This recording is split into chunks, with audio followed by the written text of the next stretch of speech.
ஓகேவா? எல்லாரும் கேக்குறீங்களா? இங்க அதாவது வந்து சில தினங்களுக்கு முன்னாடி பெரிய மழை வந்தனால நம்ம தமிழ்நாட்டில சென்னை போன்ற மாகாணத்துல வந்து மழையினால மக்கள் அதிகமான பேர் பாதிக்கப்பட்டிருக்காங்க. இதுல வந்து முஸ்லிம்களும் பல நபர்கள் வந்து இந்த களம் இறங்கி இந்த இடத்துல வந்து உதவி செய்யறாங்க. இந்த இடம் மட்டும் இல்லாம பல இடங்கள்ல வந்து பல்வேறா பிரிஞ்சு முஸ்லிம்கள் உதவி செய்யறாங்க. ஏன் இவங்க இப்படி உதவி செய்யறாங்க? என்ன காரணம்? அவங்க வீட்லயும் வெள்ளம் பூந்துச்சு. வெள்ளம் பூந்த நபர்களும் வந்து இந்த களத்துல இறங்கி வேலை செஞ்சுட்டு தான் இருக்காங்க. என்ன காரணத்துக்காக முஸ்லிம்கள் இந்த பணியை செய்யறாங்க? எல்லாருக்கும் இந்த கேள்வி இருக்கும். ஏன் இந்த பாய்மாருங்க மட்டும் எல்லாம் ரோட்ல வந்து இறங்குறாங்க, வீடு வீடா போறாங்க, எல்லாத்தையும் கேட்கறாங்க, எல்லாத்தையும் கொடுக்கணும்னு ஆசைப்படுறாங்க. என்ன காரணத்துக்கு கொடுக்குறாங்கன்றது உங்களுக்கு சந்தேகம் இருக்கும். ஏன்னா இறைவன், அதாவது வந்து கேளுங்க, எல்லாம் முடிஞ்சதான் பேச முடியும்.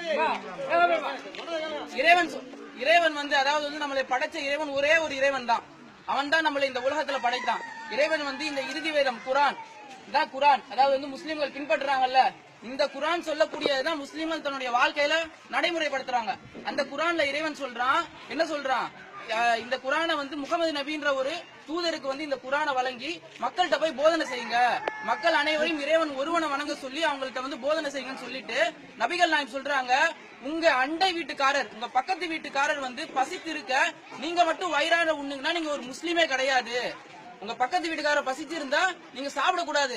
உங்க வீட்டுல சாப்பிட செஞ்சா அந்த வீட்டுக்காரனுக்கும் கொடுத்து நீங்க சாப்பிடுங்க. அப்படின்னாதான் நீங்க ஒரு முஸ்லீம். முஸ்லீம்னா என்ன? முஸ்லீம்னா அரபி வார்த்தையே கேட்டு கேட்டு நம்மளுக்கு தெரியாம இருக்கு. அரபி வார்த்தை முஸ்லீமுக்கு தமிழ் அர்த்தம் என்னன்னா இறைவனுக்கு கட்டுப்பட்டவன் அர்த்தம். இறைவன் சொல்றான்ல நம்மளுக்கு, நீ பாதிக்கப்பட்ட மக்களுக்கு போய் நேரடியா சென்று உதவி செய்யுங்க, உங்க பக்கத்து வீட்டுக்காரன் பசித்து இருந்தா உணவு வலிங்க, இந்த மாதிரி பல கட்டளை இறைவன் சொல்றான். உங்க வியாபாரம் செய்யுங்களா, வியாபாரம் போய் செல்லாதீங்க, எல்லார் முறையும் நேர்மையான முறையில் நடந்துக்கோங்க. இறைவன் பல கட்டளைகளை இந்த உலகத்துல ஒரு மனிதன் பிறந்ததுல இருந்து இறக்கும் வரைக்கும் எந்தெந்த விஷயத்தெல்லாம் சந்திக்க போறானோ அனைத்து விஷயங்களுக்கும் இதுல சொல்யூஷன் இருக்கு. நீ எப்படி ஒருத்தவங்கள்ட்ட அணுகணும்ன்றது. சோ அந்த அடிப்படையில நேரடியாக வந்து உங்களுக்கு செய்ய வேண்டியது எங்களுடைய கடமை.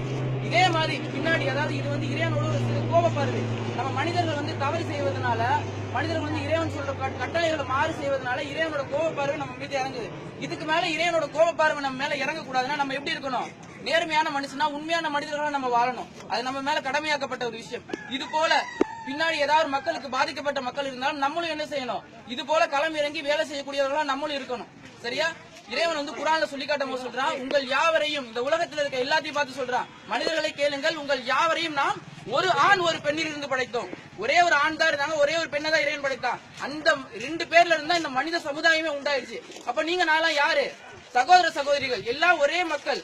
நம்ம தான் என்ன செஞ்சோம்? நம்ம மத்தியில மதங்களையும் கடவுள்களையும் உண்டாக்கி கொண்டு பிரித்து கொண்டோம். நம்ம தான் பிரிஞ்சு கிடக்கிறோம். ஆனா இஸ்லாம் வலியுறுத்துது என்ன சொல்லுது? நீங்க எல்லாம் ஒரே சகோதர சகோதரிகள், உங்களுக்கு மத்தியில வந்து வேற்றுமை பாராட்டாதீர்கள், ஒருத்தருக்கு ஒருத்தர் உதவி செஞ்சு வாழுங்க அப்படின்னு இஸ்லாம் சொல்லுது. அதனால என்ன செய்யணும்? இதுக்கு மேல நம்மளுடைய சகோதரத்துவ உணர்வை வந்து நம்ம வந்து வலிமையாக்கிக்கணும். இதுக்கு மேல நம்ம எந்த ஒரு மதத்தாலையும் எந்த ஒரு இதத்தாலையும் நம்ம பிரியக்கூடாது. சரியா? அதாவது முக்கியமான ஒரு விஷயம் இங்க நான் என்ன பதிவு செய்யறேன்னா, அதாவது வந்து நம்மளுடைய தாய் தந்தையை நம்ம அறிஞ்சு வச்சிருக்கோம். என்னுடைய தாய் இவங்க, என்னோட தந்தை இவங்க நம்ம அறிஞ்சு வச்சிருக்கோம். அதே போல நம்மளுடைய கடவுள் யாருன்னு அறிகிறது நம்ம மீது கடமை. நம்ம படைச்ச கடவுள் யாரு? அவர் தான் இந்த அண்ட சராசத்தை படைச்சாரு. இந்த வானம் பாத்தீங்களா? இந்த வானத்துக்கு ஏதாவது தூண் இருக்கா? வீடை கட்டுறோம், வீட்டுக்கு தூணை வச்சு படைக்கிறோம். இந்த வானத்துக்கு தூண் இல்லாம நிக்கிறத யாரு இதை படைச்சா? இந்த சூரியனை யாரு படைச்சா? இந்த சந்திரனை யாரு படைச்சா? இந்த மனிதனை யாரு படைச்சா? இந்த கண்களை யாரு படைச்சா? இதெல்லாம் யாரு படைச்சான்றது சிந்திக்கிறது நம்ம மீது கடமை. இந்துக்களை படைச்சது ஹிந்து கடவுளோ, கிறிஸ்தவர்களை படைச்சது கிறிஸ்தவ கடவுளோ, முஸ்லீம்களை படைச்சது முஸ்லீம் கடவுளோ கிடையாது. எல்லாத்தையும் படைச்சது யாரு? ஒரே கடவுள். அந்த கடவுள் தான் நம்மளை படைச்சாரு. அந்த கடவுளை வணங்குறது நம்ம மீது கடமையாக்கப்பட்டது. அதனால இந்த உணவு, இந்த உங்களுக்கு தேவையான பொருட்களை வந்து எங்களால முடிந்த உதவிகளை வந்து கொடுத்த பிறகு இஸ்லாம் சம்பந்தமான சில புத்தகங்கள் நாம் கொடுக்கிறோம். சரி, அதுல வந்து எல்லா மதங்களும் என்ன சொல்லுது, இறைவன் ஒருவனை சொல்லுதுன்ற விஷயங்கள், பல விஷயங்கள் வந்து நம்முடைய வாழ்க்கையில மாற்ற வேண்டிய விஷயங்கள், இது சம்பந்தமான விஷயங்கள் வந்து புத்தக வாயிலா வச்சிருக்கோம். போகும்போது அந்த புத்தகங்களை வாங்க, எங்களுக்காக நீங்க இறைவன்ட்ட பிரார்த்தனை செய்யுங்க, உங்களுக்காக நாங்க இறைவன்ட்ட பிரார்த்தனை செய்யறோம், எங்களுக்காக அந்த புத்தகங்களை நீங்க படிச்சு பாருங்க. சரியா? இது வந்து உங்கள்கிட்ட நாங்க வைக்கக்கூடிய விஷயம். நன்றி.